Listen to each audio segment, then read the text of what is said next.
an olive branch to China. And Beijing's response to that was to perceive the US as being weak, which wasn't the case.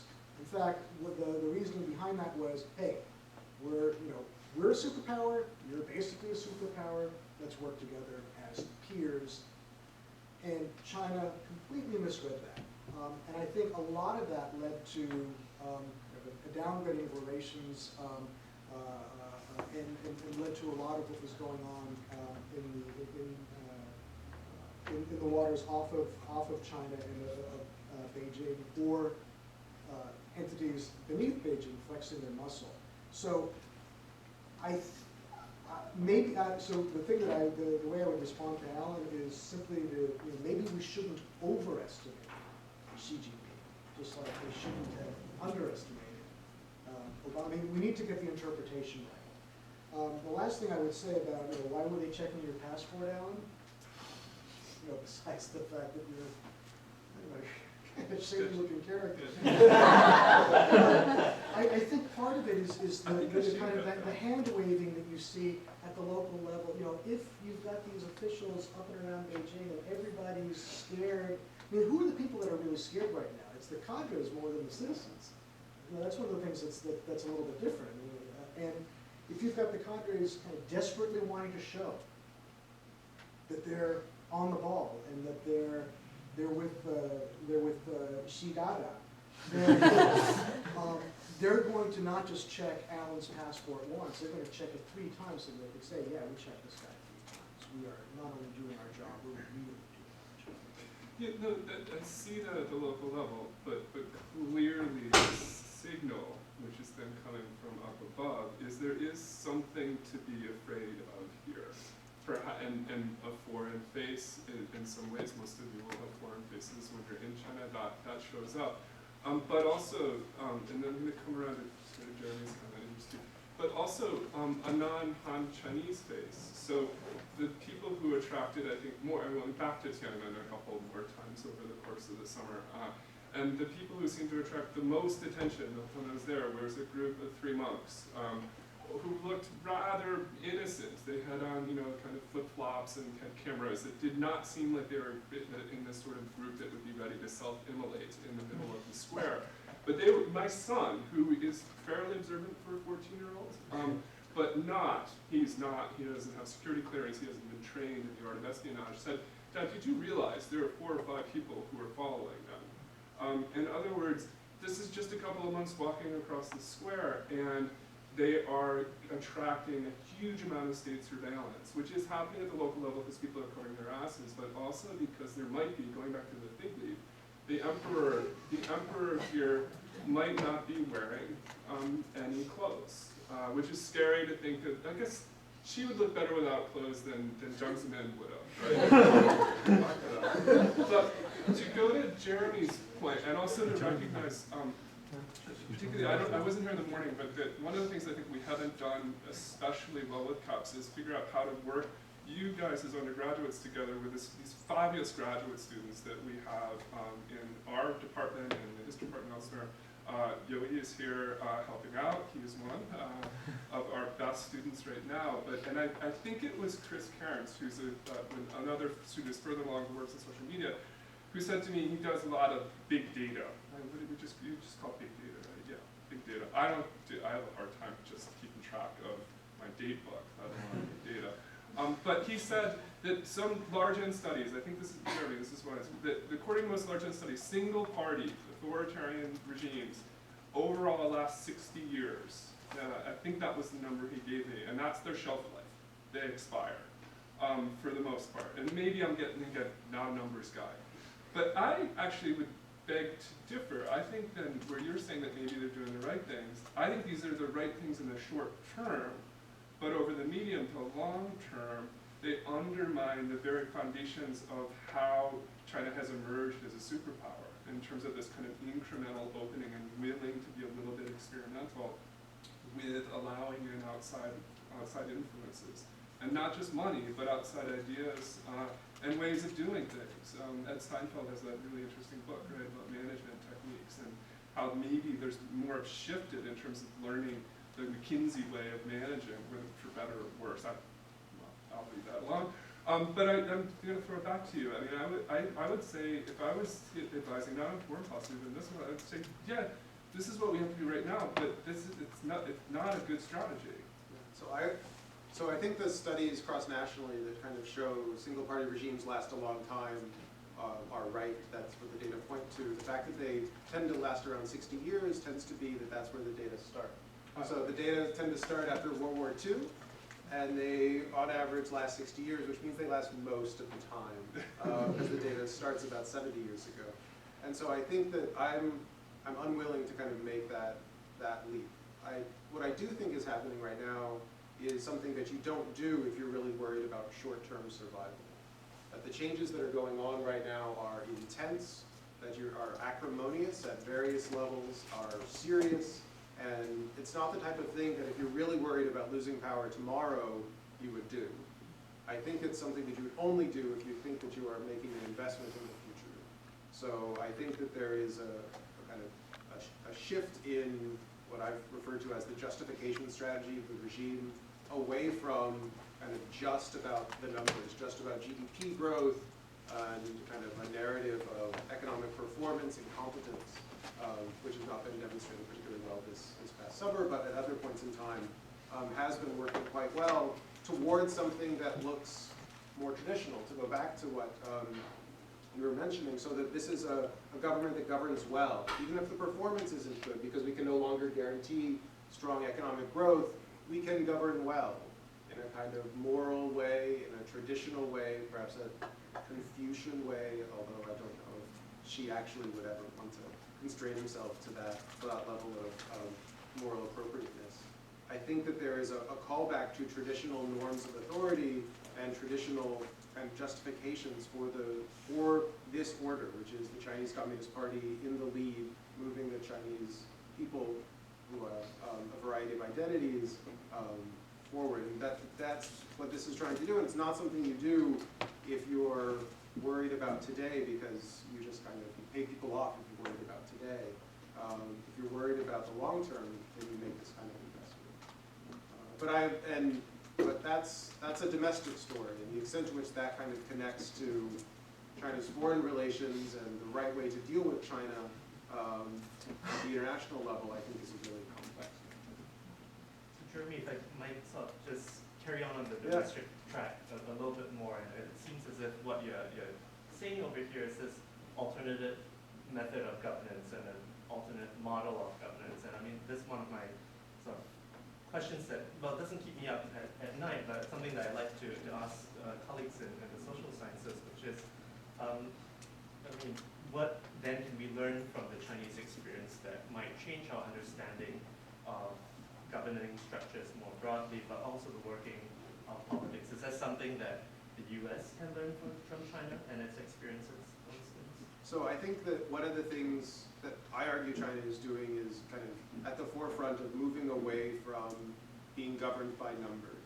So I might be a numbers guy, but I'm also kind of a Trojan horse in terms of numbers. That I think that I study numbers and I look at numbers and I use quantitative data, statistical analyses, but I often think that they're problematic politically, in often part because of what they fail to count. So you tell local government officials to maximize GDP, and they will, because that's what gets them promoted, but you create huge pollution problems.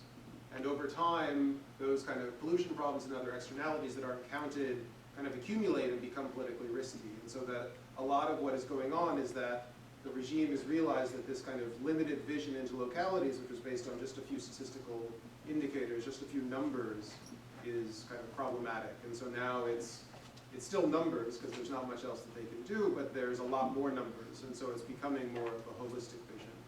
In terms of what we can learn more broadly about governance from China in this way is that I think you see businesses kind of moving away from simple quantified performance indicators because it's problematic and it's unnecessarily competitive and kind of reducing overall levels of performance if you're constantly jockeying back and forth with like the person at the cubicle next door.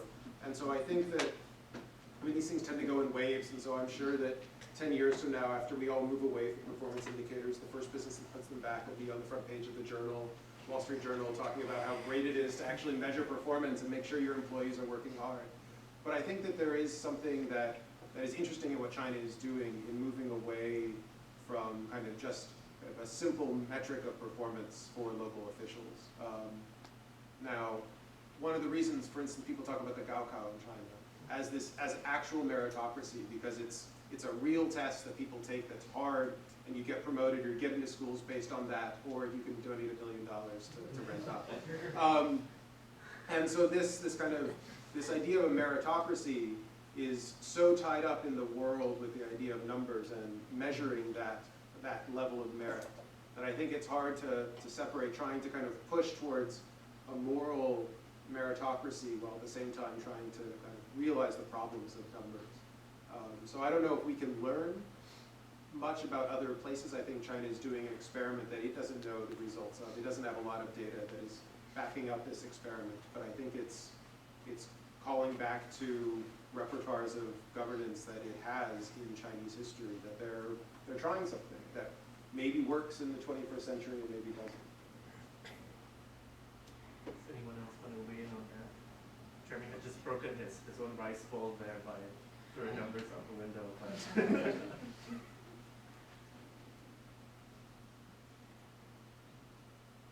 well, I mean, I would say something but so I spent some time thinking about, what it was that China lacked in terms of credibility, just to say China should do this, this, and that.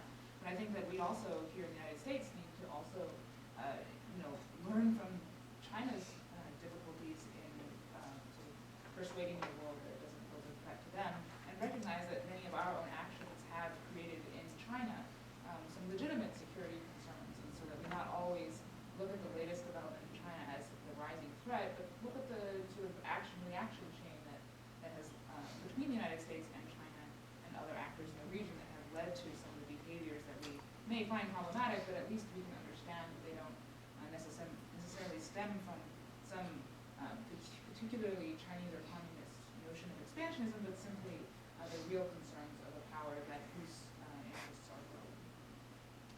So maybe that's a nice segue to take us back to the sort of international scene then, and back to this issue of China-U.S. relations. So another way of looking at sort of China's development, at least on the global stage in the past few years, has been an alternative model of international engagement, and we see this in relation to its activities in South America and the African continent, and so on and so forth. I was wondering if you guys had any sort of thoughts on that front as well, how this is moving forward, its implications for what we might think of as American hegemony in the 21st century. I'll leave that I'm just but, looking very enthusiastically at me. well, I probably have the least intelligent thing to say, so let me go first, so I have to close right as well. So I've written about this recently, and basically my argument there kind of brings it back to domestic politics, and essentially China's ability to kind of influence the states that it engages with in terms of foreign aid and assistance is really only as good as its strongest bureaucracy, or its most successful attempt at coordinating its domestic bureaucracy. So even though we see China expanding quite a bit in the world, I mean, this is also something that 10 years ago, 15 years ago, it was just not part of what we were, foreign direct investment out of China to the rest of the world. I still think that it tends to be shallow, it tends to be broad, and there really hasn't been a crisis yet. And I think that's when I think Beijing will become nervous in terms of how that would, something like that would play out domestically in terms of its inability to manage a crisis and so on. So I think that's its influence its perceived influence abroad is overblown. So I'm very much with Jessica in terms of that we should temper our. Unfortunately, so the question I have is, when I was in D.C. yesterday, two big events happened.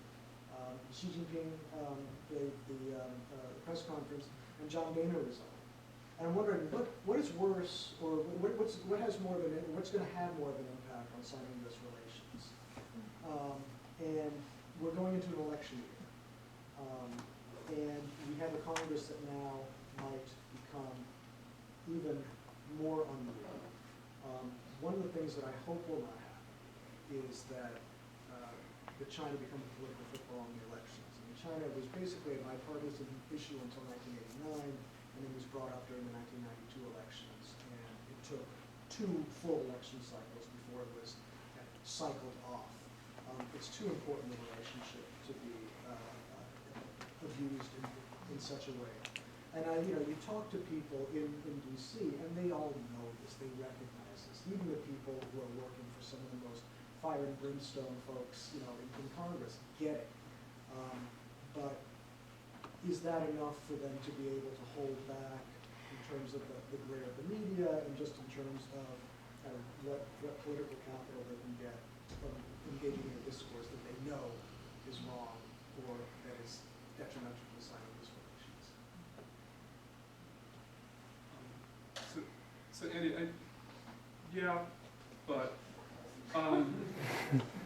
so candidates talk, and maybe this election cycle they'll talk a bit more or a bit less about China, especially because on the Republican side of things, it's such a toss-up right now. So trying to get some sort of traction, to get a little bit of a bump up in Iowa and New Hampshire, wherever else. But in general, go back to Clinton.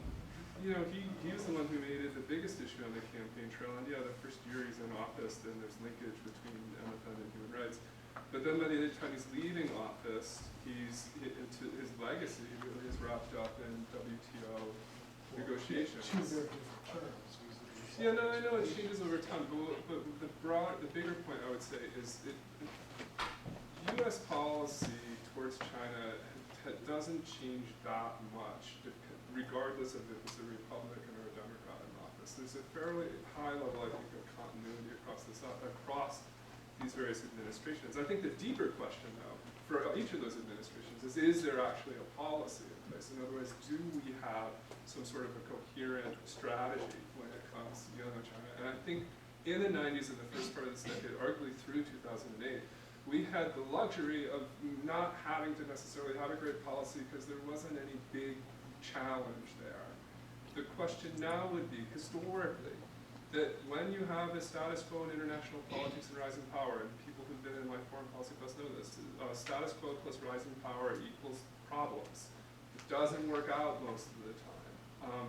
And for this to work out is going to take enormous sorts of compromises on the part of both Beijing and Washington. And right now, that there doesn't seem to be a recognition on the US side of the need to really address this, not as a political football, but as a point in time where we'll either continue to sustain a kind of an American international order or see it come collapsing down. And I think the way to sell it to China is arguing they've been the beneficiary of an American-led international order for the past 30 years. And China has gone from being a kind of a small-time power with a little bit of nukes, to go to your word, Jonathan, to now being like a superpower. And that doesn't happen if it happens because it's under America's sort of watch on the world stage. So getting China to step up and support that watch rather than challenge it, that's the difficulty there, especially with all this domestic, the internal uncertainty. Paranoia.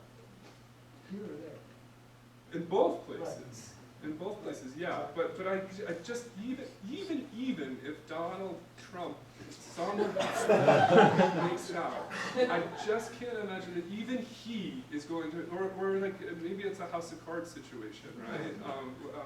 But really, what is amazing, and I've had students who I don't think were CAPS majors, maybe Go majors, who've done honors theses, who've looked at this question of kind of measuring American policy towards China, and we tend to think there's these huge variations between the administrations, but in fact, there really is a fair amount of carryover. Tom is always defending his time when George W. Bush was in office. And in fact, when you look at what he's arguing, there isn't that much difference between Clinton, W, and Obama on the kind of fundamentals of China policy. The question is there an actual coherent policy, though, for all three of those leaders? actions actually at the beginning of each of these administrations have helped kind of reduce these wild swings in U.S.-China relations, that China has been very carefully watching American political rhetoric and campaign statements over the, these various cycles. And sometimes, yeah, they can say, okay, that's kind of ridiculous. But oftentimes, I think this sort of political rhetoric is taken as sort of the leading indicator of the next set of policies. And so, at the beginning of the Bush administration, when Bush proclaimed that he would, do anything but Clinton and treat China as a strategic, not as a strategic partner, but as a competitor, China worked, overboard, I think, to kind of diffuse the sense that China was the next #1 enemy, including, as I note in my book, repressing anti-American demonstrations during the EP3 Hainan incident, which otherwise could have made a much, much bigger fiasco out of the already intense crisis that occurred. And so it's interesting that you bring up Boehner, because he was, in the Republican Party, one of the leading efforts to tamp down sort of legislation targeting China over its alleged currency manipulation. And without somebody like him in place, we may be in for a very bumpy season. And so in research that I'm doing, tracking sort of American political campaign ads that have targeted China, it's really been amazingly prominent in the last couple of elections. The last one, fortunately, we were somewhat spared, perhaps in part because of Chinese appreciation. But now with the latest evaluation, we're again seeing this kind of rhetoric coming back to the fore. So in 2010 and in 2012, Chinese television 30-second ads were among the top 10 issues that were aired by candidates on both sides of the aisle. And looking at subsequent position taking that legislative or congressional candidates took once the election was over, we did see a toughening of their stance. More people, more members of Congress signing on to co-sponsoring legislation that sought to get tough on China. And so perhaps there's a silver lining in that China sees all of this kind of scary rhetoric and action coming out of the United States and takes efforts to modulate and moderate the relationship. But nonetheless, I think what we're seeing now is a general hardening in the general discourse here in the United States that may make it difficult for whichever candidate wins the 2016 election to pursue the kind of more sort of flexible policies that have thus far kept U.S.-China relations on an even keel for the last few decades. I think that's exactly right, but I think the American political class in general has just been unwilling to consider the idea that the United States is not going to be the dominant power forever. Like, literally, they're like, politicians constantly say, like, well, America will always be the world's most strongest, best country. And the idea, I think there is this recognition, I think, increasingly that outsiders have, that those in business, in kind of law, in different fields, that this is not always necessarily going to be the case, and yet I don't think that has really broken through to the American political class, and I think that's something that is important. That happened. I think that there needs to be a recognition, whatever, I don't know what that means policy-wise, I don't know what that necessarily will mean in terms of the relationship, but I do think that it is something that needs to happen intellectually for future leaders to consider the idea that the United States is a country in a world of many countries, and that we need to kind of think about what that means if we're not number one in kind of deciding everything that's going on. So what we really need is one of you cup stagers to follow in the footsteps now of Elliot Kirshner, the sophomore here at Cornell who's running for state assembly. One of you needs to go into politics. Screw the behind-the-scenes stuff. We need someone to be out front, and then that would be a success for the major, right? That would be public service. I want to just echo and actually deepen one of the points that Jeremy made. I just finished reading, this has nothing to do with China, by the way, but a lot to do with American politics. I just finished reading The Invisible Bridge, which is a political biography of Reagan's rise to power. And there was a moment right after the Vietnam War, and this kind of echoes back to the period of time that Mike was talking about earlier today. There was a time right after the Vietnam War where a number of people within the chattering class, both within the government and among intellectual circles, had come around to the realization that, yeah, it was a good run since the Second World War, but now we have to recognize that we are one power among many. And the thing that changed that, and actually drew from that as a response, as a reaction to it, was Reagan. And that brought in a whole new generation of denial of U.S., the U.S.'s ability to go gently into that good night. Now, granted, things were different then in terms of we had full-bore superpower competition with the Soviet Union, which would make that even less likely, then but nonetheless, it seems that there was more purchase for that type of thinking than I think there is now. I think you're absolutely right, Jeremy. I think that's something that gets back to the point about the earlier point I made about politics playing into this. I mean, I think I'm not really thinking about it at the national level, but at the local level, it's very, very much. It does enter into the political ads and insofar as. This is so. Oh no, go ahead. I was just going to say, I might respectfully disagree with my colleagues on this acceptance of U.S. declinism, if you will. I actually think that what we're seeing in this particular primary is a lot of railing against this perceived American decline. We're losing, right? But Trump beats China all the time. And in fact, I think somebody like Tom Christensen would point out that actually we aren't so much in decline, and from that sense of we should not be worried or feel insecure, but in fact encourage China to take more of a leadership position. And so, I think we sort of reach the same conclusion, which is that stop being, what the United States should have less of a chip on its shoulder and embrace China's role, but from a different perspective. So the way that I think about this is that people often talk in academia or in other places, well, when Japan imploded, right? Like, so Japan was on this rise, and someone unfortunately wrote a book called Japan is Number One, and that kind of turns out not to be the case. But Japan didn't implode. Japanese are a rich country with rich people whose lives are full of tasty food and a great culture. And so I think that there is this identification with kind of like numerical rankings, which again, Chinese are very, there is a Chinese cultural fascination, I think, with kind of rankings and being on lists and being at top of lists. But even that, I think, over-specifies, because I think one of the major points that was made, and I think one of the reasons for the CAPS program is to engage with China on a person-to-person level, which points out more than anything the variety of experiences within China as well as within the United States. And there are lots of Chinas, there are lots of different kind of activities that are going on inside of what we refer to as the People's Republic of China, and that diversity of experience needs to be kind of recognized. And similarly, even in China abroad, there is not, when China invests in a country, often it is not China, right? It is a state-owned enterprise which may or may not have been directed by the government, but it could be a private enterprise that is doing this because it thinks it is the right investment decision.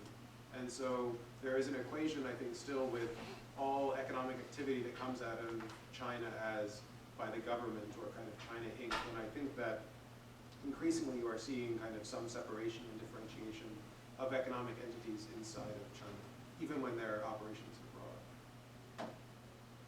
Fair enough. I mean, we now start seeing the cracks in the Hesie Shehui that we had at the beginning. Perhaps I'll ask one more question and then I'll open it up to the floor. So, I mean, to flip around some of the things I've been talking about in terms of, in some sense, misperceptions on the American side, I'm wondering what are some of the sort of major trends or major turns that you see in terms of Chinese perceptions of the U.S. And given an appreciation for what Jeremy had just pointed out, this disaggregation of interests, what are some of these kind of domestic perceptions and how they sort of changing?